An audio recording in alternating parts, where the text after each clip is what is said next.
మందార పూలు వేస్తున్నాను. కొంచెం ఎక్కువైనా పర్లేదండి. మందార పూలు బాగుంటుంది. కలరు టీ బాగా వస్తుంది. కలర్ఫుల్గా రెడ్ ఒక రకమైన పింక్ కలర్లో వస్తుంది మందార పూలు ఎక్కువ ఉంటే. తర్వాత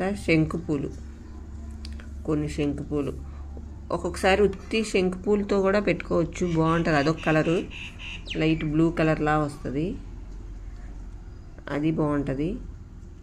ఇంకా అవి వేసేసి కొంచెం మరగనిచ్చి నీళ్ళు దాంట్లో ఇవి వేసేస్తే కాసేపు ఉంచి ఇంకా అవి మనం తీసుకోవచ్చు. ఇవ్వండి, ఇప్పుడు నేను వేసింది ఇవన్నమాట. కొన్ని జామ ఆకులు, నారింజ ఆకులు, ఫ్లేవర్ వస్తుందండి. నారింజ ఆకులకి మంచి ఫ్లేవర్ వస్తుంది.